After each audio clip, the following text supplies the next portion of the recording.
Chapter 24.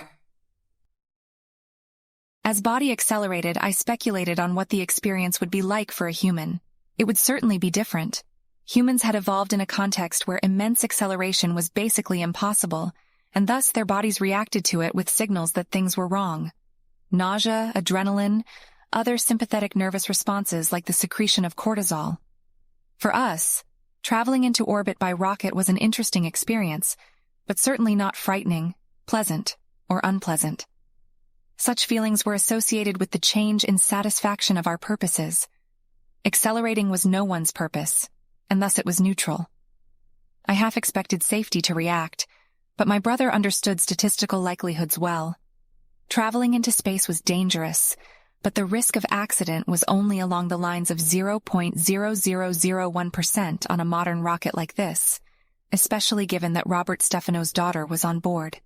Avram, Zephyr, and my other companions were flying in a separate rocket, as per our negotiations with Stefano. He insisted that his child would not fly with any human terrorists, and that she would never come into contact with Body. We had watched her board, and observed her for a minute on a camera until safety was satisfied. But we had seen no sign of her since Body had entered the sleek craft. We were breaking the troposphere now. There was a monitor on the seat back in front of Body that showed a live feed from the nose of the rocket as we climbed into space. Actually, I realized that it was inaccurate to say that climbing was what we were doing. As Wiki had pointed out earlier, almost all the energy in the rocket was going towards obtaining a lateral speed sufficient to achieve orbit. Going up was easy, going sideways was hard, or at least harder. There was a clacking noise through the cabin and a slight bump as the first stage of the rocket broke away, beginning its long glide back down to Texas. Vista instructed the monitor to show the rear camera, and we watched the now spent fuel tube's wings unfold. They were great silver things made of stiff carbon rods and plates on the inside, or so I was told. After a half-minute, the rockets on the second stage kicked in, and we were treated to another burst of acceleration, this time even sharper due to the decreased mass. Wiki said the rockets were capable of accelerating beyond 6 gravities towards the end, when almost all of the fuel would be gone, but this craft never pushed harder than 2.2 gravities for the sake of comfort and safety. I casually wondered what Body's maximum G-force tolerance was. I suspected that going beyond it would blow a tube and spray hydraulic oil everywhere, but I wasn't sure at what point that would actually happen. Wiki might know, but I really didn't care. I was bored, in a sense. It was a somewhat novel sensation. There were no humans in sight. There was no internet access. I still had my books and hollows, but they seemed empty to me right now. I had been spending so much time with Zephyr and other humans that fiction just couldn't satisfy me. Idle thoughts were somehow better. I was lonely, or at least I was as close to lonely as was possible. I thought about human loneliness for a while. Zephyr was lonely in a different way. I was lonely because I was literally alone. Zephyr was lonely because she felt alone, even when near other people.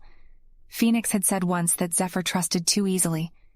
I had spent enough time with the soldier to see that this was the opposite of the truth. Zephyr suffered from a chronic inability to actually trust those around her. When I had first suspected it, I had gone back and reread what she had written as a teenager, and I saw it even there. Zephyr, consciously or not, focused on betrayal. She and her cell had betrayed her country. Avram had betrayed me. Phoenix had betrayed her when she tried to make her a martyr. I had betrayed her trust by pretending to be a human online. Zephyr kept on with the company because she had nowhere else to turn, but I could see the tension in her. But Phoenix had noticed something real in Zephyr, and that was the desperation that came out of her self-imposed isolation. Zephyr couldn't trust people easily, but she tried to. She said she trusted people, going out of her way to be friendly, but she was never really vulnerable. We had seen that iron vigilance in the campground when she had both shot Body within seconds of it striking Greg, and then later, when she gunned Greg down in cold blood. I wondered if her trust issues were related to her rebelliousness. In a certain light, Zephyr could be understood as a sequence of rebellions. From what I understood, she hated her parents. Her exploration into Gothic counterculture as well as her enlistment in the army could be seen as rebelling directly against them. From what I had gathered, Stuart, her Chinese lover, he had been killed in Africa from friendly fire. She saw that as a betrayal, and it probably added to others she had focused on in the service. She was rebelling against her government and her army now. I wondered how long it would take her to betray Las Aguilas Rojas. The acceleration had slowed down. We were still increasing speed, but the experience was close enough to the gravity of Earth that it felt more like Body was lying on its back than we were rocketing through Earth's thermosphere. I could see the sun on the monitor in front of Body, brilliant as ever. Time of day, like up and down, was a concept that ceased to have coherent meaning up here.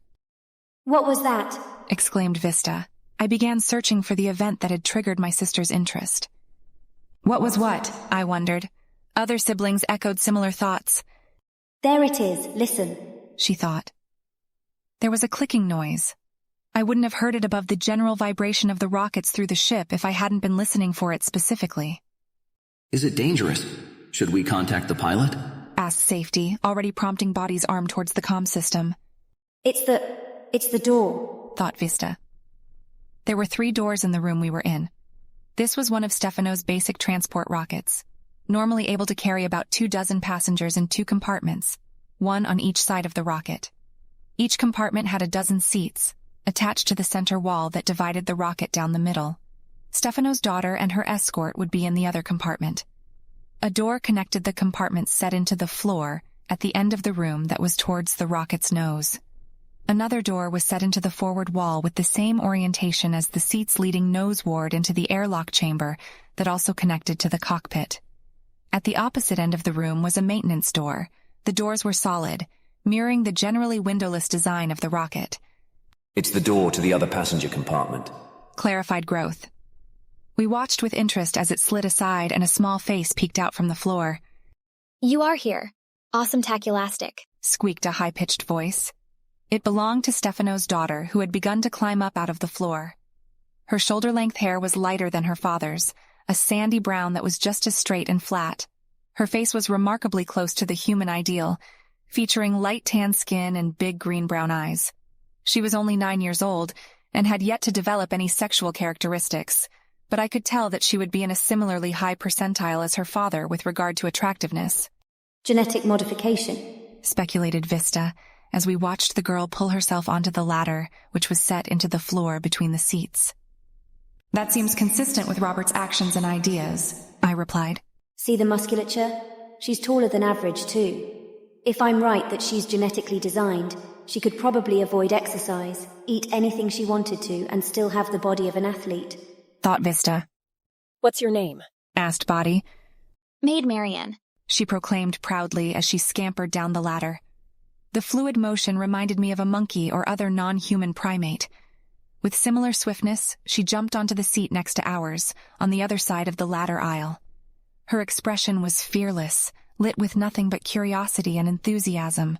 She was wearing a gray and black sleeveless jumpsuit made out of various layers of cotton fabric, dyed leather, and shimmer silk. I noticed that she was barefoot. By the degree of tanning and calluses, it seemed that she was used to walking that way outside. "I don't think you're supposed to be over here, Maid Marian. Don't you have someone who's supposed to be taking care of you?" The kid stuck out her tongue and blew a loud sound from her lips that sounded like farting. Spit arched up and then fell back against her face. She grimaced and wiped it off, quickly finding her impish grin again. "What'd I say to that? No baby, no sitter, don't need them, just get in the way and make up dumb rules." Her voice was a machine gun of sound, stopping only to breathe and listen. "So if I were to climb up and look in the other compartment, I'd see nobody?" I knew that the girl had an escort. She was pretty obviously lying. "Damn, you're no fun. Didn't think you'd act just like a grown-up if must know came with Mrs. Dolan." Marian drew out the words in deliberate contrast with her normally frantic speech, making a melodramatic face to further emphasize the sentiment. "Course gave her pretty big dose of sevoflurane, so won't even be awake for when docking at Olympus. Have ever been to Olympus? Dad owns it. Owns the whole thing. Been up there 3 times before today, but one time was an itty-bitty baby, so doesn't really count. You're a robot. You ever an itty-bitty baby?" "You gave your babysitter sevoflurane.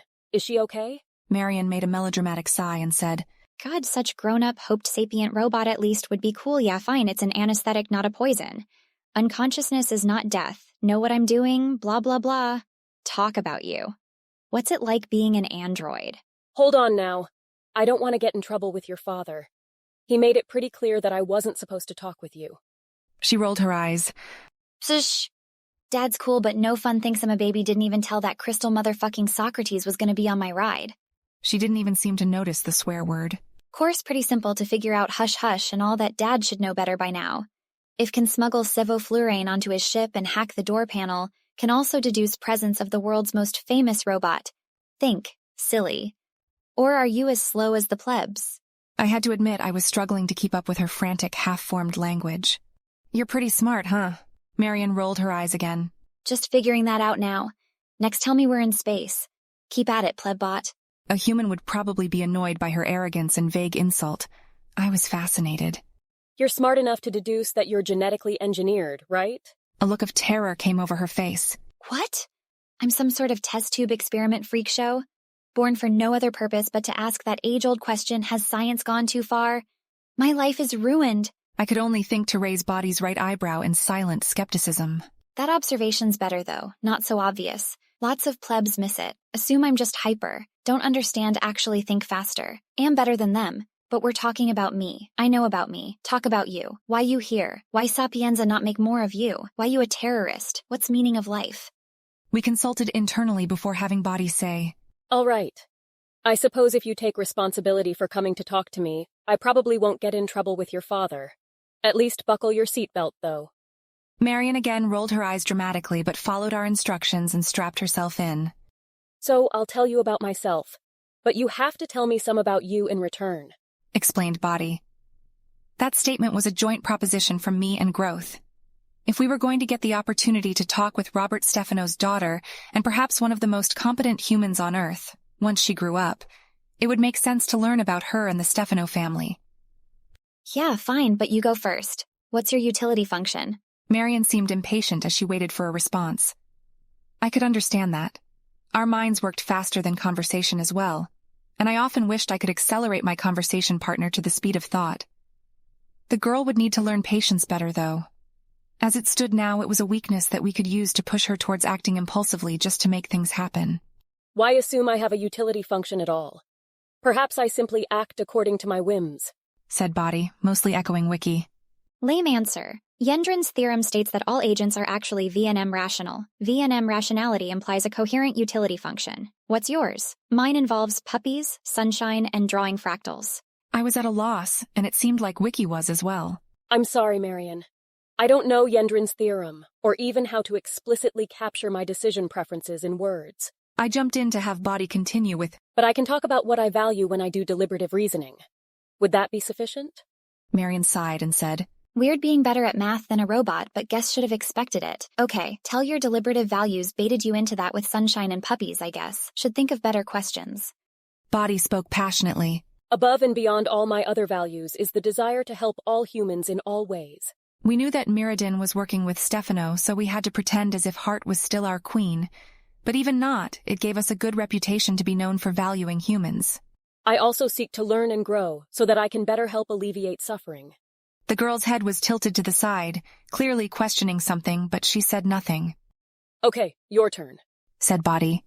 Is your real name Maid Marian? Don't think I've never heard of the tale of Robin Hood. She giggled. Real name, lol. What makes name real anyways? Is real name Crystal Socrates or is just what everyone calls you? She stuck out her tongue briefly in protest. I had Body laugh in return. Okay, that's fair. Let me rephrase. How does your dad introduce you to people? My real name is Maid Marian. My real name is Juliet Capulet and Hermione Granger and Joan of Arc. Some weeks I'm a boy named Crow Redwood or Frank Hardy. Birth certificate just says X. I've had 451 different names and they've all been real.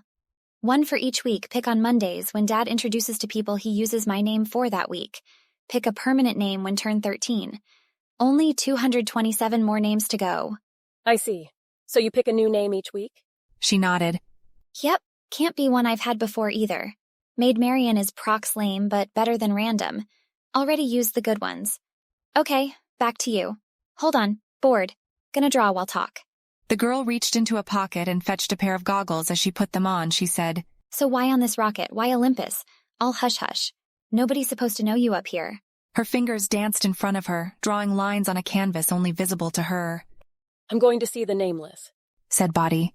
You're probably smart enough to understand that they're upset and are a threat to the Earth. The girl cut Body off. Smart enough to see you're dumb.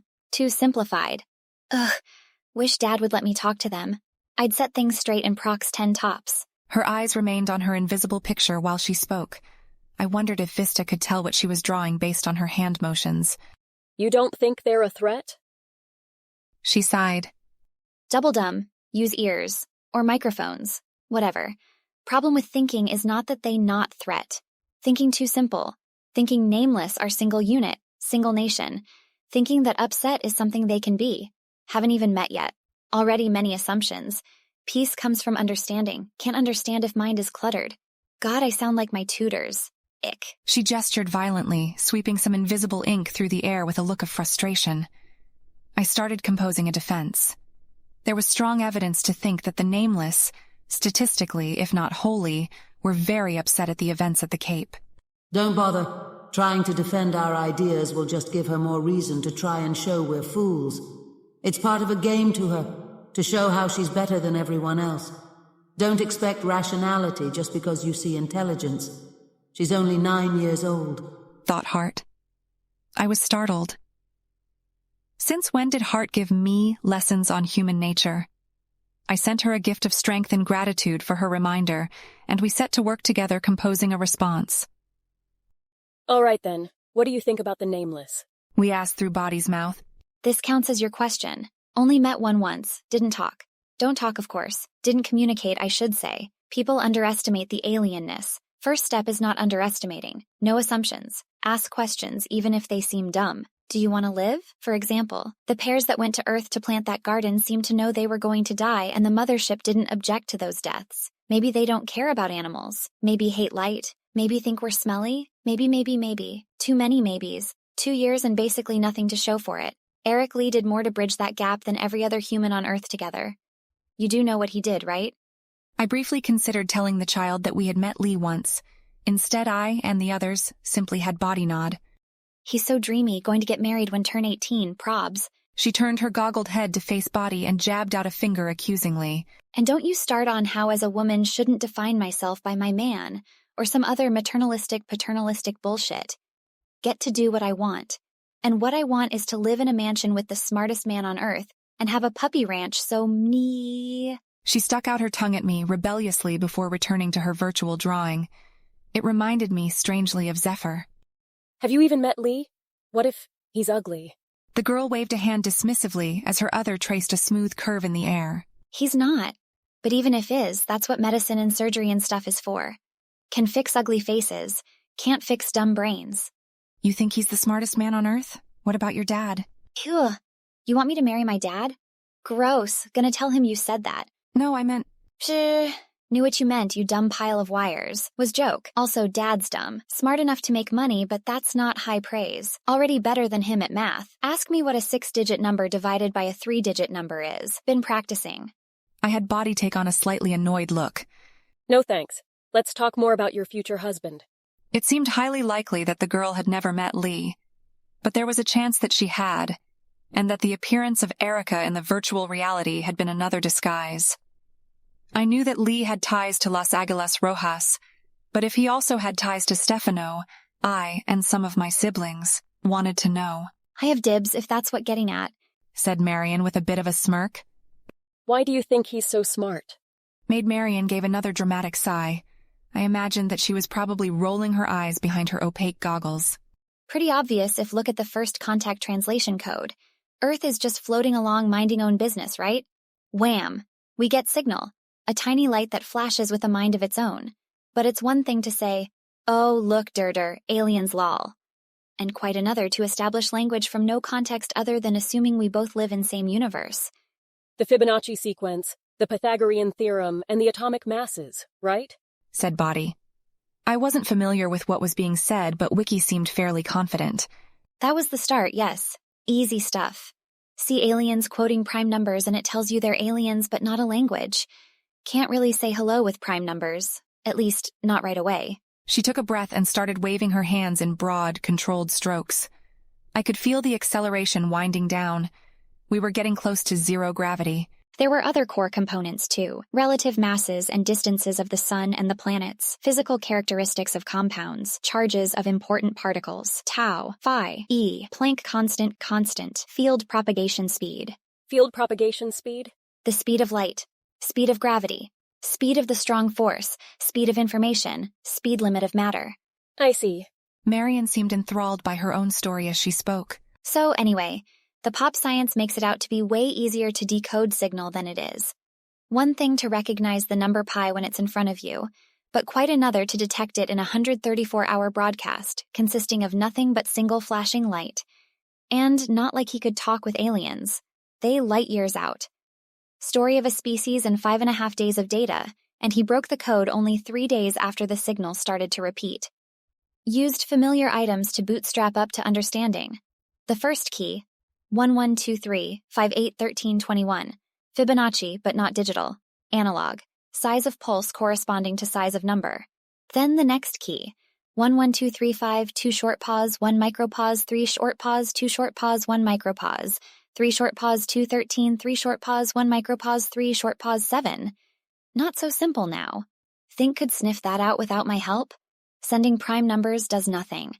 Sending prime factorizations of Fibonacci numbers teaches the function and symbol used to multiply. Short pause 1 micropause 3 short pause. Paint with the white space. Short pause is symbol linkage. Micropause is symbol specification. Pause is next item. Long pause is next section. Multiplication lets us use big numbers and small numbers, but without more symbols it's no good. Can't talk units yet. Repeat for addition. 1 micropause 3 is multiply. 1 micropause 2 is add. Repeat for exponentiation. 1 micropause 4, of course. By now, 1 micropause 1 is surely around the next bend. Still need arbitrary symbols. Enter Pythagoras. 3, 4, 5, 6, 8, 10, 5, 12, 13. See the pattern? They ask. Course no way to answer. 3, 4, 5, 6, 8, 10, 5, 12, 13. They repeat to emphasize. 3, 4, 5, 6, 8, 10, 5, 12, 13. 3 sets of 3. Triangles. Good thing they use Euclidean geometry. Now comes the trick. 3 short pause, 1 micropause, 4 short pause, 2 short pause, 1 micropause, 2 short pause, 4 short pause, 1 micropause, 4 short pause, 2 short pause, 1 micropause, 1 short pause, 5. Made a song of it. Marian, distracted from her painting, hummed a flat little tune. Can you imagine? She exclaimed suddenly, turning to look at Body again with goggled eyes and an eager grin. He saw what others couldn't. Must have solved it as he listened. Didn't even have time to listen to the whole thing and make sure his interpretation was right.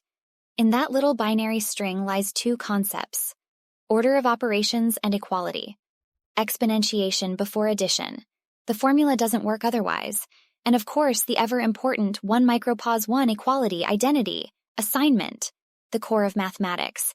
He was a kid, some random kid in China, barely older than me, and he solved the most important code in all of history. Acceleration suddenly stopped halfway through her sentence. We were in 0 gravity now, held down only by our seatbelts. Marian pulled her goggles up onto her forehead. Ah, hell yeah, she exclaimed. Time to dance. I love space. Without consulting us or hesitating in the least, Marian unbuckled herself and kicked off her seat into a graceful spin towards the ceiling. Or more objectively, the wall closest to the outside of the spacecraft. Her body was on a crash course, but at the last moment she kicked off the ceiling in another wild spin, this time heading roughly towards the tail of the craft. I really don't think that's wise, said Body in a worried tone. The words came from heart and safety. Maid Marian's only reply was to touch the seats to stop her spin long enough to stick out her tongue and blow another wet raspberry in our direction. The drops of her saliva floated out from her like little cannonballs. I had seen plenty of hollows and videos with children in them. Perhaps they were simply more terrifying in real life, or perhaps this recklessness was unique to the Stefano air. Either way, I had to say that Marian's unpredictability was both frustrating and somewhat intriguing. It was hard for me to understand what was going on in her head, and of course the purpose demanded that I learn. You could get hurt doing that. If you're injured or worse, your father will kill me, said Body, echoing safety and heart again. Run a relaxation subroutine, lol. Just dancing. She stopped her momentum by clinging to a seat and then threw herself into a never-ending backflip. What if the ship accelerates, suddenly causing you to fall and hit your head? Marian's response was immediate. She gasped in melodramatic shock. What if Pilot's secretly an assassin and is about to kill us? Well, at least I'll have danced in zero gravity before kick the bucket. Come on, live a little. I had an idea. I bet there'll be plenty of opportunities to dance at Olympus, right? With music, even. Come sit down and tell me more about the nameless code. Psht. This is Maid Marian to ground control. Do you copy? Psht. We looked at the kid, now doing cartwheels along a wall. I wasn't sure what I was supposed to say to that. Her voice was strange when she spoke. Psht. I repeat, this is Maid Marian. Come in, ground control. I'm stuck in space with the world's most boring robot, and my mind can't take much more. Psht. For lack of anything better, I kept at my strategy. What happened after Pythagoras? I bet you don't even know. Psht. Ground control, come in. The robot's trying to bait me into... Can't hold on much long. The girl began floating back towards Body, upside down from my perspective, and pushing herself along by tapping the seats gently with her hands. As she came, she made noises like she was dying, crossed her eyes and stuck her tongue out the side of her mouth. And then instantly she was better and was babbling again about the nameless code. After Pythagoras came variables, then Fibonacci again, but this time defining function explicitly. F of x plus f of x plus 1 equals f of x plus 2. Not exactly what was said, but close. Convenient that math layout was similar. Code interestingly simple in retrospect. Sign of universal math structure, maybe. Next define function inverse. Then invert add 2 to get subtract 2. Used to define negative numbers and 0. Can't write 0 in the code without a variable because analog and whitespace. Next invert multiplication and exponentiation. Get reciprocal operator and natural logarithm. Ever wonder why our math doesn't have a reciprocal operator? Seems like oversight. Don't write 0 minus x when want to write negative x. Why write 1 divide by x when write reciprocal x? Body motioned to the empty seat as we said. But this is all math. How did they bridge out into talking about the real world? Marian had stopped floating around and had been hanging upside down while talking. She sighed dramatically at Body's gesture, but flipped herself around and buckled up in the seat. Constants are the key. An anchor around which to focus. While defining math, talk about pi, talk about radians. Talk about angles of a triangle. Define symbol for triangle. Extrapolate to other shapes. Symbol for square, symbol for pentagon. Symbol for hexagon. Symbol for circle, talk about areas. Talk about volumes. Circle becomes sphere, symbol for sphere. Move from 2 dimensions to 3 dimensions. Yield symbols for length, area, and volume. First units. From there, talk about soul. Sphere, they say, very large volume. Mention other thing about sphere. Strange unit, 0 length, they say. Another sphere. Big volume, but not nearly as big. Smaller other thing. Length is big. Another sphere, same characteristics. Another sphere, another sphere, another sphere. Soon the patterns emerge. Volume, mass. Distance from the first sphere. The solar system. Pretty elegant. Do you think the nameless are smarter than humans? Asked Body. Obvious answer is apples and oranges. Think differently, but that's excuse. General intelligence, real property. Honestly don't know. They have spaceship, but often seem really dumb. Might be result of collective work and older civ. An older civ? Marian took off her goggles and looked at Body with an expression that was clearly meant to imply we were stupid. General consensus that humans aren't smartest possible beings. Humans are stupidest possible beings capable of civilization. Evolution makes intelligence and boom, suddenly it rules the planet. No time to optimize, so to speak, but that could be wrong way of looking at it. Maybe if environment penalized intelligence more, the smartest things on Earth would be bonobo chimps. See what saying? Intelligence might have feedback loop. More time to optimize than expected if it feeds on itself. And what would a civilization look like if stupider than humans? Longer development times for tech. Maybe they built a ship because that's what they wanted and they spent thousands of years on it. Maybe they're dumb, but good at long-term projects. Too many unknowns. Wiki took control of Body. I'm surprised there wasn't more information exchanged in the signal. Marian shrugged. Might be surprised how much time it takes to talk about the natural world. Can spend hours on just mathematics, physics, chemistry, biology. Xenolang was built on shared aspects of reality, not on most interesting bits. How do you define music? How do you express love and culture and history in blinking of a light? Besides, the nameless cut off communication when they entered Seoul. First there's a multi-year delay, and then they won't talk after in the neighborhood. Mysteries on mysteries. only communicate by radio to arrange in-person meetings. Getting them to coordinate to set up Cape was quite the trick, or so I hear from Dad. Doesn't stop them from screeching about perversion down. The voice from our pilot interrupted Marion over the loudspeaker. We have visual contact with Olympus, docking in approximately 15 minutes. Maneuvering rockets kicked in, propelling us slightly back left. The words of the pilot seemed to put Marion in a pensive mood. She had cycled the screen in front of her to show the camera on the nose of the rocket, and she watched the space station draw nearer. Crystal? She said suddenly, still watching the screen. Was Body's reply. A lot of people want to kill you. Know that, right? I've read the stuff online, your blog and stuff. Dad and my tutors don't understand what's going on, but I don't think they understand how much smarter I am. Get hunches sometimes. Patterns only I can see. I mean, not just me, but not obvious, not easy to explain. I instructed Body to say, You sound concerned. She rolled her eyes as she said, Plebbot makes another brilliant observation. Seem like a nice person/robot/thing. Don't want to see you hurt, even if are a big dummy. Do you think I'll be in danger on Olympus? Maid Marion nodded. Is it your dad? Do you know something I don't?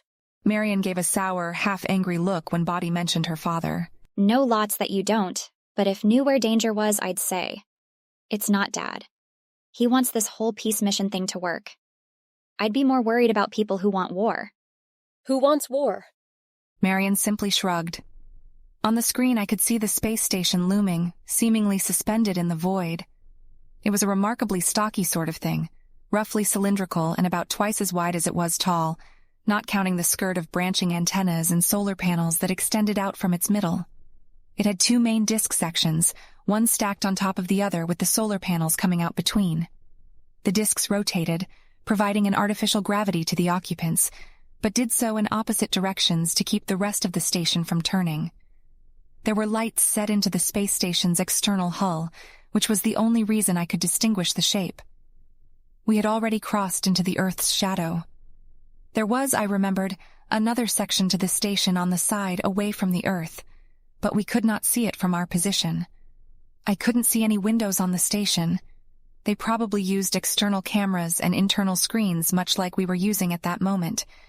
As we approached, the rocket spun, its heading to line up with the docking port that pointed straight towards Earth, stationary in the center of the great spinning disk. The port was only about 2 meters in diameter, but perfect control lined us up exactly with the station, matching velocities as well as positions. We had arrived at Olympus.